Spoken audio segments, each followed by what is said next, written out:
Hey, everybody, welcome back. Welcome to Work in Progress, the show about work, life, and everything in between from the Reno Collective. And I'm Colin. And I am Rachel. Welcome Nice back. to, yes. I think we're on Welcome episode back. 20 or so. 20 weeks. Yes, 20 yes, ish weeks. I think we skipped a week or two in there for Christmas and things. But yeah. we are excited to be back.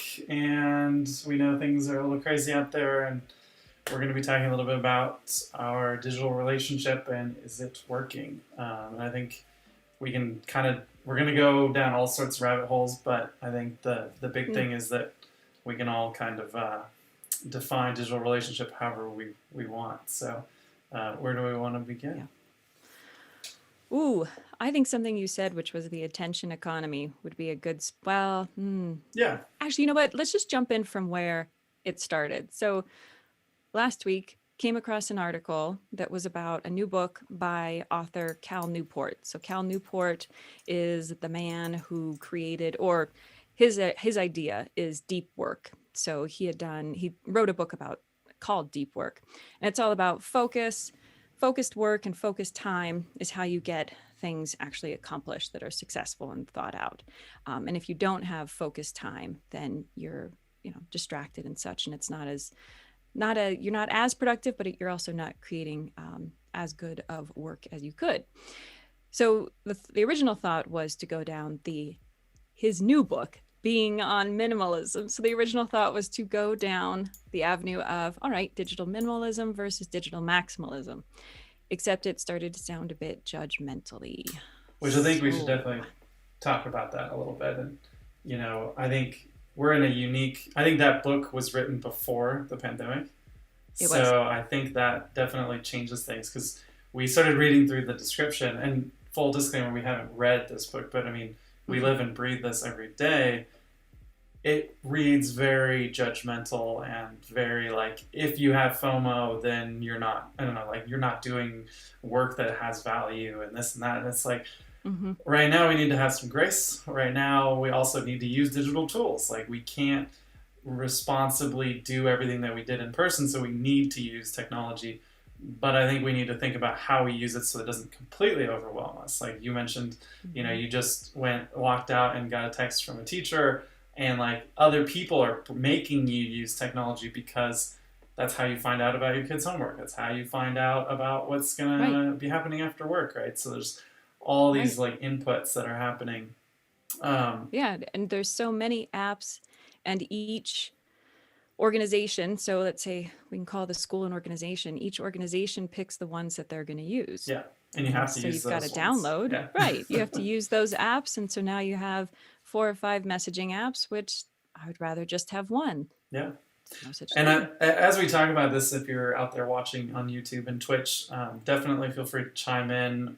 We have so many different topics we could jump into, so we'd love to talk Mm-hmm. about what you want to talk about. If you have things that you agree with, disagree with, want us to talk about, because I think kids today, right now, with like work from, I guess, homework from home, whatever you want to call it, remote learning, Mm-hmm. they're having to bounce between lots of different apps. And I know that teachers are doing their best and they're trying to use the tools that they have. In some cases, the school district is deciding who gets to use what and when, and it's a lot of apps Mm-hmm. to manage. And I will go back to the Cal Newport's deep work thing, which is that it is actually really hard to do focused work if you have lots of distractions. And so if you're bouncing Yep. from, oh, this assignment is in YouTube and this assignment is in, I don't know, Roblox or whatever it is these days, like you can't get a good concerted amount of time to do the work that you need to do. And as Right. a developer, I mean, this is something I do really love the Deep Work book is that there's a bunch of different studies around what happens when you get distracted and how much time you lose. And it's not Mm-hmm. just the time of the distraction, but also the time it takes to get back into the work. Back. And Yes. yeah, and Yeah. there's some really, really good posts about just how it can do a lot to even assign an employee or a partner or yourself like too many things to do in a day, because if you try to Mm-hmm. like do a little bit on each of them, you're probably not going to get as far as if you just knocked out the first one and then knocked Right. out the second one. right? Right. So it's a little bit of Exactly. time management plus, your relationship with the tools that you're using. Well, and there's like another kicker is that you end up using another tool to try and manage your time Yes, using or all a the few of different them. apps. Right, exactly. So one of our members has talked about trying to figure out what exactly the teacher wants. The school uses these apps, the teacher's using these apps. He's trying to combine them all. It wasn't making sense for him and his kids. And so he used a whole other app to then organize it, but then has to replay back into the apps that were used originally, Yeah, so which is shout out to Mike. crazy. So he's using Yes. Trello, and now he's a project manager for his kids' schoolwork, basically. Yeah. Which, I That's mean, great. it's awesome that he has the time to do it, because I know there's a lot of parents that don't. But it makes more sense for him to go and find all the assignments that he needs his kids to do that week and put them into each of their buckets, and then they Mhm. just know what to get done for the week, right? And then he also knows, now that all these things have been completed, they've done the things that they're supposed to do this week, instead of going and checking in Google Classroom and Right. Clever or whatever the different things are. So Yeah. with Almost all like of he that, doesn't really have the time. He's just giving up some sleep true. in Yeah, I'm order sure to he like could use make that life time for something easier. else. Yeah. God. Um, Yeah. But I think with that book, that the Cal Newport's book on digital minimalism, there's definitely some good things to draw from it. I just think that there's a little bit of tone deafness in how judgmental it is, especially given the pandemic, right? Right. The irony, we talked about this when we posted it, the Mhm. irony of us having this conversation on Twitch, and even if you're on Twitch, you probably noticed the notifications. I actually changed it up where it was basically too many apps, too many notifications, like this one, and doom scrolling, right? Because Yeah. that's what a lot of people are doing right now. Some of it's for escape, and some of it is that there's just so many things going on that you click on one news story that brings you to another news story and another news story, and you want to be informed, but there's also a point at which I have members coming up to us and just saying, like, I used to be able to handle stress and feel like I'm like a high functioning person that can have anxiety, but I can still get my work done. And it's like, and I have a panic attack for the first time. And that, Mhm. if you've never had one, you don't know what it is when it's happening. You're like, what is happening? And Right. we've had this like low grade stress really since March. And it's now been almost 10, 11 months with that. So Yeah. it's a lot of pressure for sure. It is. It is. And I think that goes back to that attention economy. So everything is vying for your attention. And we talked about this months ago, actually, with Cami when we talked about social media and Yeah. I forget the show now. Social Dilemma, yeah. Social Dilemma. That's Yeah. the one. But it was essentially their point was everyone is vying for your attention. So what they're buying is your attention. The Right. ads are buying your attention, right? Yeah, eyeballs, attention economy. Yes, exactly. Exactly. And then how we value our time. So if we give all of our eyeballs to, say, Facebook, and we're doom scrolling and rolling through, does that mean that we're actually valuing our time less? I mean, they take it as a very high value, but are we giving away something too Right. freely? Yeah. And it's possible. So I think that segues perfectly into this conversation about the light phone. So we're going to try to get Haley on the show in the future, but one of our members, she bought the light phone. So I think you can get it at thelightphone.com. But what it is I think they bill it as an extension to your phone, so you can still have like an iPhone or an Android phone, and then you have the light phone, which is, it's funny to think of it, it's like a dumber version of your smartphone, but it's pretty slick. Like the design of it's cool, it's small, it is what I like. Instead of going back to like a Nokia phone with T9, it has like a touchscreen, a full keyboard, it can do text, it can do phone calls, and I think it can do like very minimal things, like it can summon you an Uber, but only to the place that you're at right now. Like it's not going to show you a map and all this stuff. But you're not going to be doing Instagram. You're not going to be watching YouTube. You maybe could use Twitter. I don't know if there's an app for that on there. But the intent is that you're not scrolling and that you're using your phone to communicate, and that's it. Because how many times do you get a notification because someone liked something that you posted, and then and Facebook does that to suck you in, and then go down the rabbit hole and keep your attention because they make money Right. on the ads that they then serve you. Yeah. Yeah, So. exactly. No, it reminds me when I was looking at the screen, like you were saying, sort of like those old calculators. It looks a little bit like a Kindle Reader, like the Yeah. ones that are just Yeah, the the books, Paperwhite? or Yeah. just yes, yeah, exactly. Let's Very, post very this in basic chat here at screen. delightphone.com. And I mean, as a developer and a hardware nerd, like I think it's awesome what they've done. I'm tempted to try it. I think I could go with my iPhone. I don't know. Right now, I'm like, yeah, I could do it. And then I'm like, maybe not. I probably would feel better. Like I do notice, I think during the holiday break, I actually took off a week and a half and we were doing remodeling. And because of that, I just wasn't on the computer and I wasn't on the phone as much. And I definitely, even though I was doing a lot of like manual labor, I felt just more relaxed and better because I wasn't doing, as much tech stuff.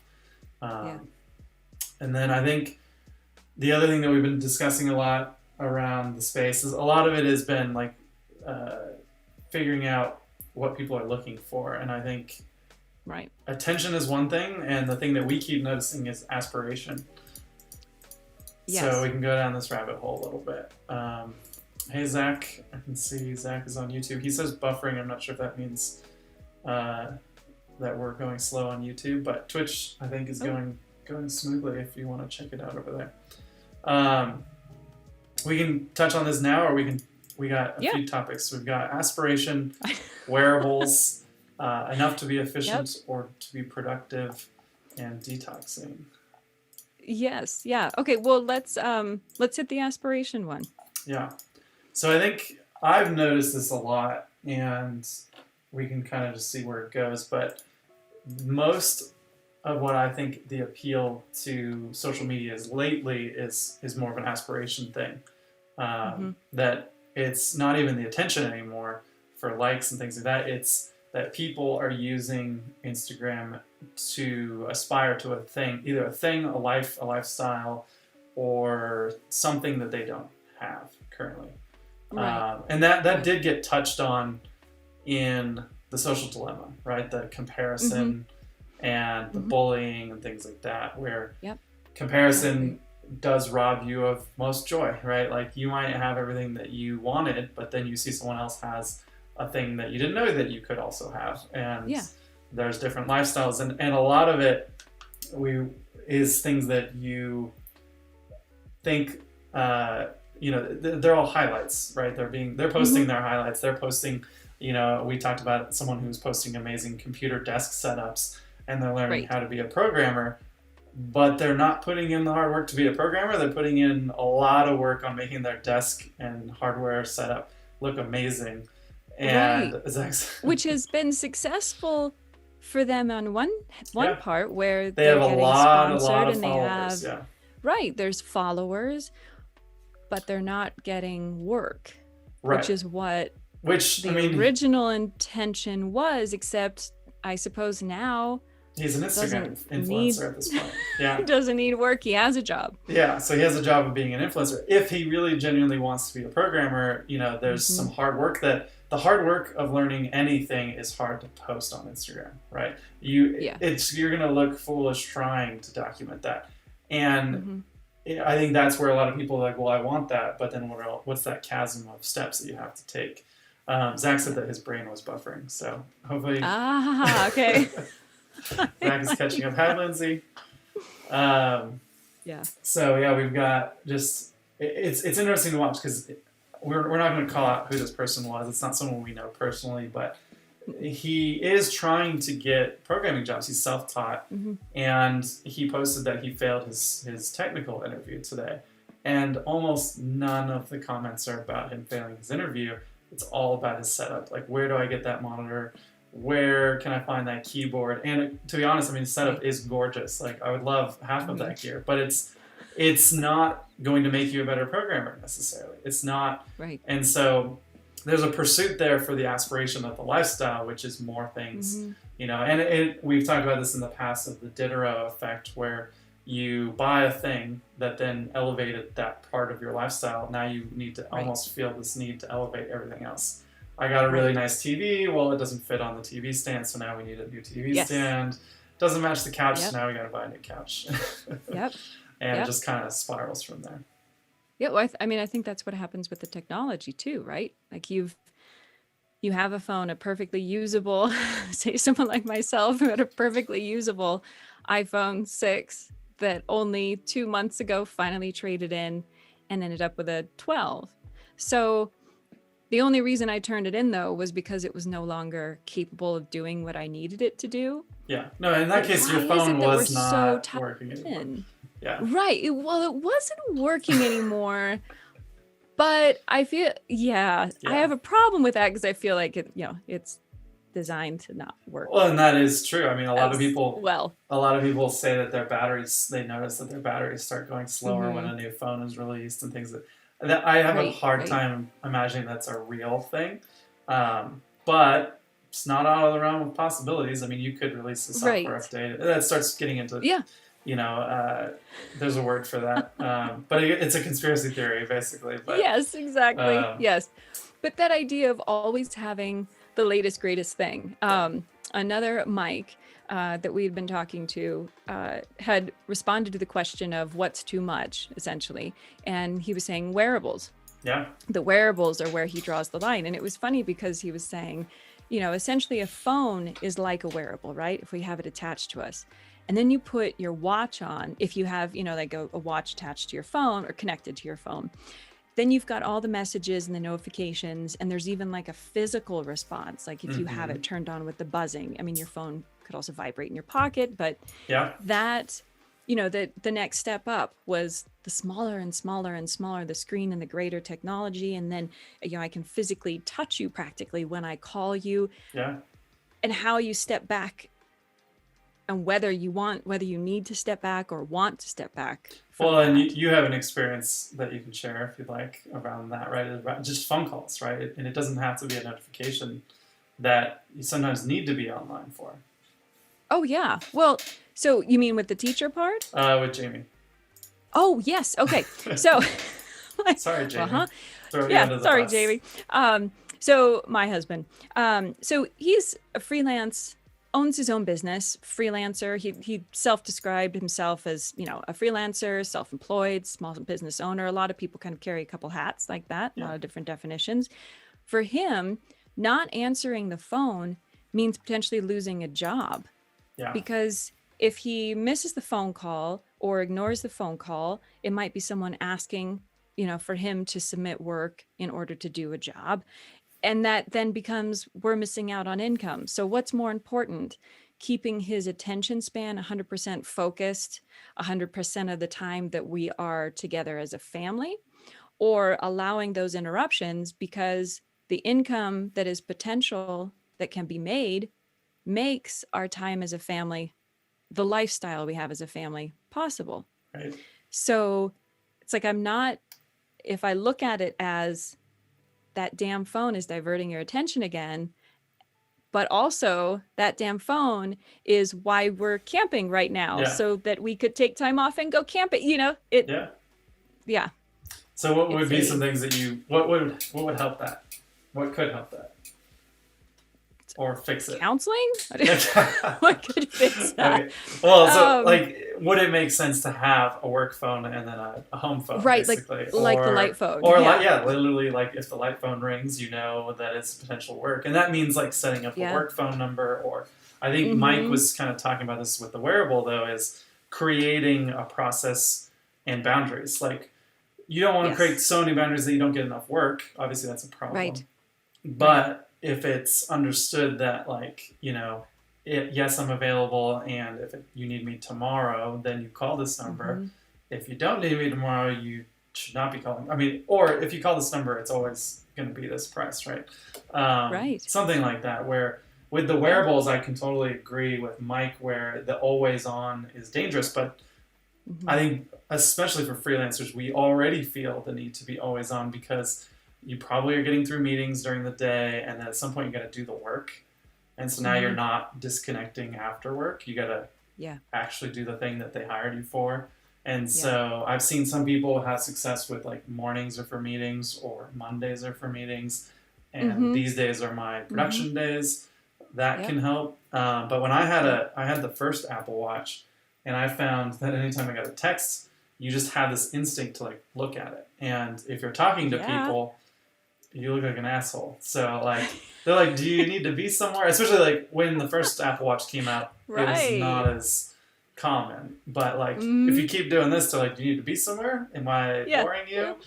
Checking the And time. yeah, so I turned that off. But I mean, I love tech. Like I don't think Hmm. that we would want to get rid of all of the things that we use, Mm-mm. but I think we need to consume them with intention. So thinking through like if the light phone is what you need to be able to let people contact you in an emergency, then maybe Hmm. that's the right answer for you. And again, I'd love to have Haley just she's had it for a few weeks now, so it'd be good to get her feedback on like why did you get it, how's it Yeah. going, the whole yeah how it started, how it's going.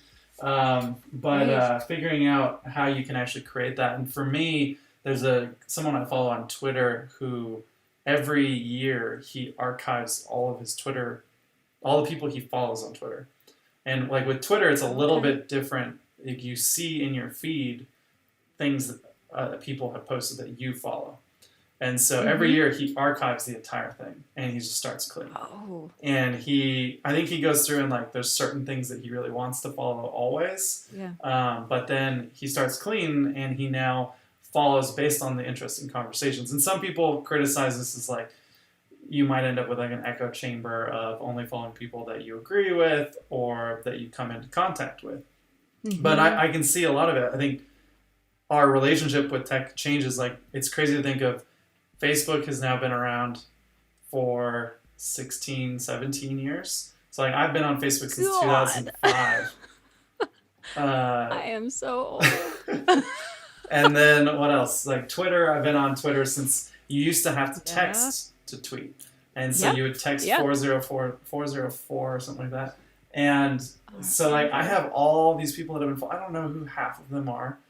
And so I've been Oh. thinking about purging my following list and then just Hmm. following back as I find certain things. There's definitely some people that I would like don't want to miss out on. Like I like to see their tweets, but because I follow so many people, and I think this actually goes back. We actually used to have Reno Twitter meetups in Tweet up, tweet up tweet up, Reno. Reno. I'm still a member. I still remember. What's crazy though is like back then when Twitter was around, like you were really just following Reno people. So like you pull up Twitter Right. and you'd be like, oh, what's Reno Yeah. Twitter talking about? And Hmm. that was that was like the golden age of Twitter. Like yes, you can see everyone's opinion now, and obviously Twitter has a lot going on right now. If you can But keep up. Yeah. yeah, but the idea, and we met I met John through Twitter, John Design from the collective. Oh, We okay. just had this like core group of people where we really only knew each other online through Twitter specifically. But then we started doing these tweet ups where people started having in person Twitter meetups. And I think that would be kind of crazy to think Radically about doing different now. technology. Yes. Yeah, I know Rachel's been making fun of the light phone for its radicalness Well, because it's not making fun of the light phone. it's the It's marketing around it. it's the hard part. Well, it's the hard part about okay, so I was born in 78. So things that were around then, rotary phone, cordless phones were like, wow, Yeah. right?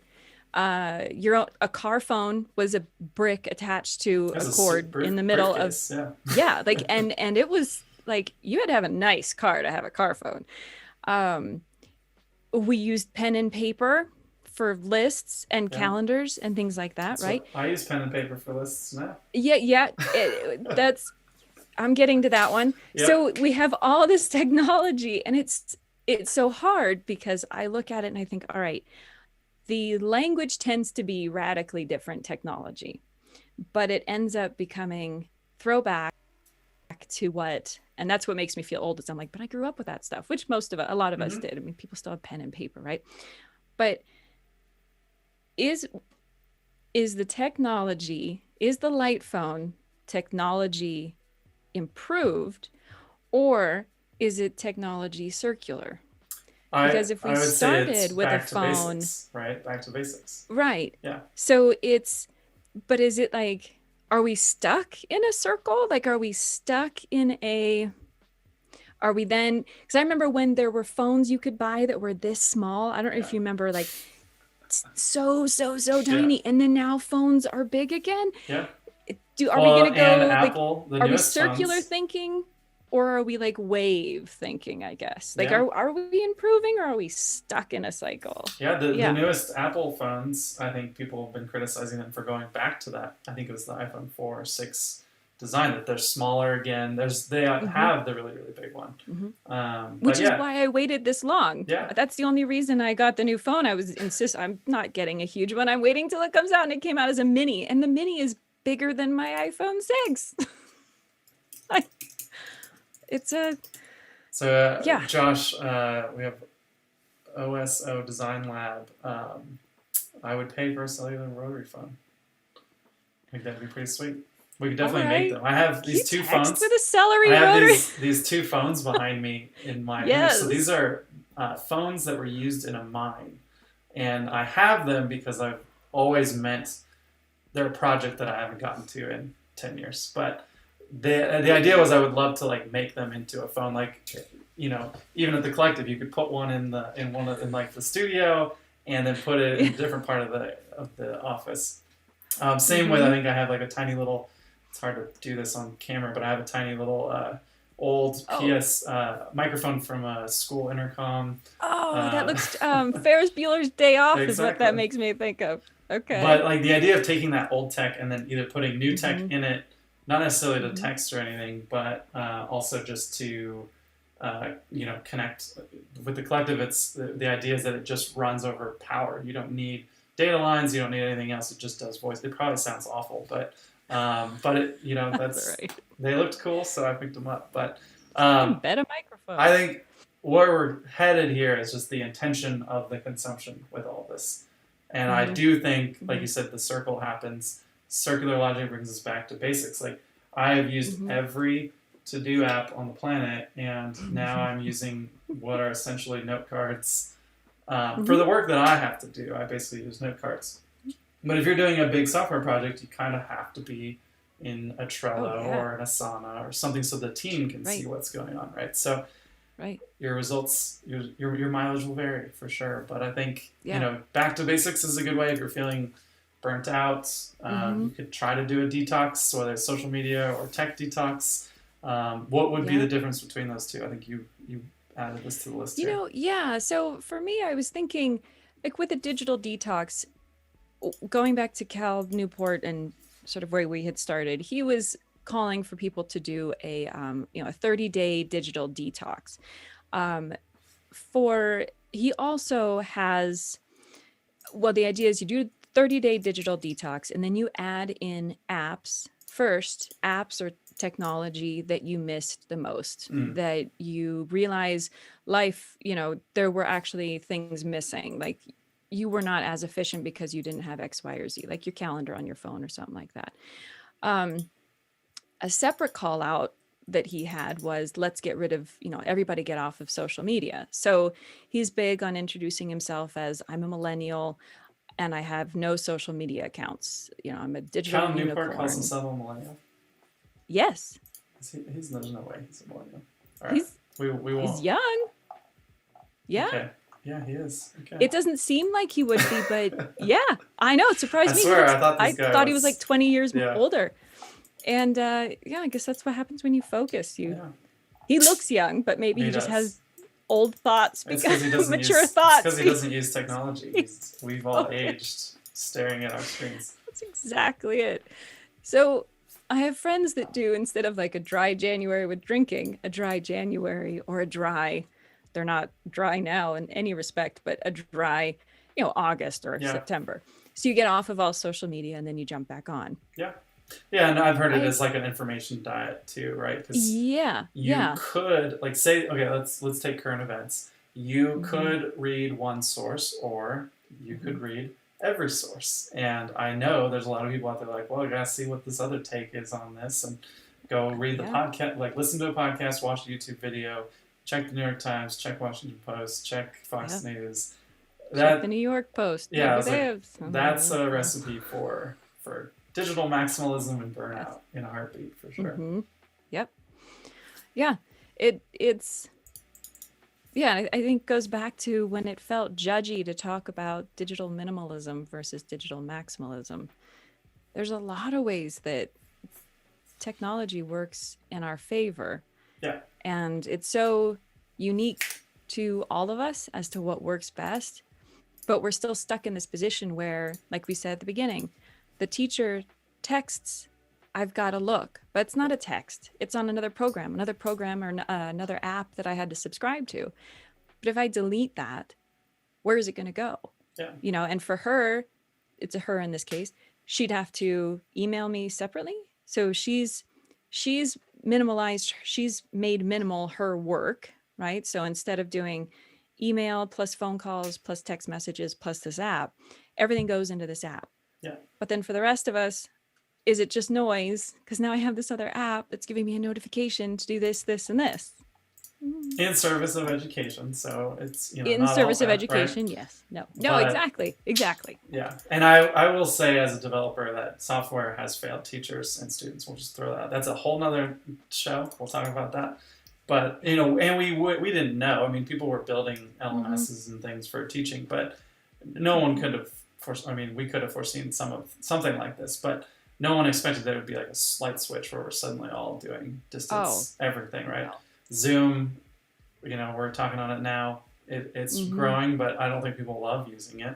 So there's some of that where it's like, I think a lot of people are going to look at their digital habits after the pandemic and do, there's some things where like, I think a lot of business flights could be Zooms and probably still will be in the future. But some of them are like, do I want to do a digital happy hour ever again? Probably not. So. Right. Well, one of our members, the other Mike, I think he had posted, it used to be this meeting could have been an email, and now it's this Zoom call could have been a text. Yep. No, the Zoom call shouldn't have happened in some cases, but yeah. I think that there's some things that it's culture, right? So like at my job, if we're done with the meeting, we just end the Zoom. Like just because it says it's 30 minutes doesn't mean we need to all be there for 30 minutes. So we might do a stand-up, just everyone shares what they're working on today, and then it's done, even though it's blocked out for 15 minutes. So it's definitely a culture thing, and we need to also take into account that, like, I think everyone's been talking about, like, how many historic events have we lived through, right? It's like every week or month there's, like, a new thing that is, like, an outrage cycle or some adrenaline event that everyone's like, I have to go research all the things that happened since I went to bed last night. Or like some people are like, I can't go to bed because there might be a civil war tomorrow. It's like, that's not a healthy way to live. I saw some really, really good tweets where they're like, there's a million people keeping watch right now. Go get some sleep. Like we're keeping watch. Like you go get some sleep. That's so a you good can point. Yeah. Come back tomorrow, be refreshed. And I think the intention, that consumption is super useful. Yeah, and one of the I know we're coming to our end for the show, but one of the where'd it go?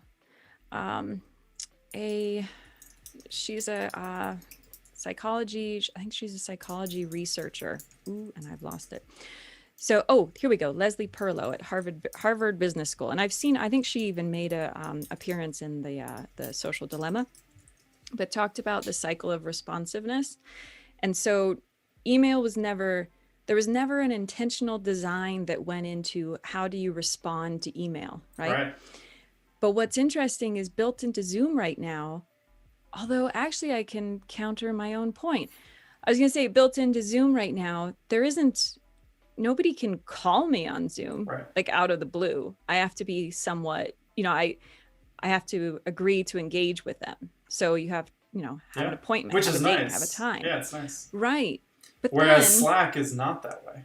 I mean, it can exactly. be. It can, but you can turn off the interruptions, but it can just come out. And Slack is billing themselves as the killer of email. And to be honest, email is probably the only thing that has survived out of all of these things the longest.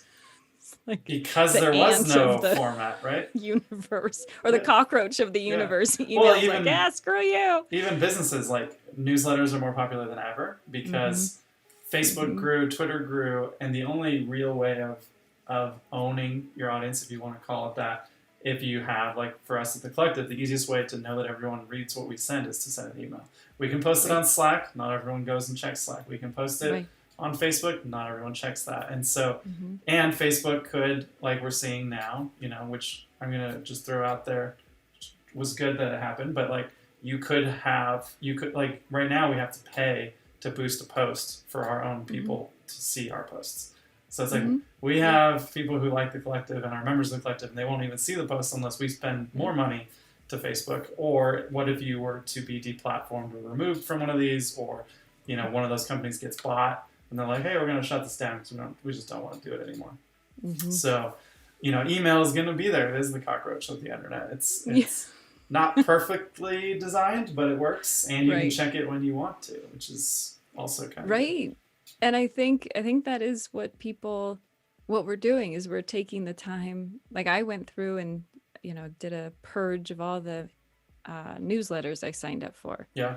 Like why? I mean, these are all useful, but I haven't read this in forever. Yeah. Like yes, at some point I really want to read this, but is it an actual priority? Yeah, I think now? we're gonna end up with like a little bit of newsletter burnout too, because I think especially in quarantine, everyone's trying to reinvent their business. So you've got newsletter businesses with Substack, you've got podcasts and paid things, you've got Clubhouses. There's just so much, and at the end of the day, I know I'm excited to close it and walk away from it, and then come back to it tomorrow. So and that's that's not a virtue signal of anything. Like sometimes you got to stay up and get work done, right? But I think that there's an amount of the FOMO and all of that we're not really missing out on anything.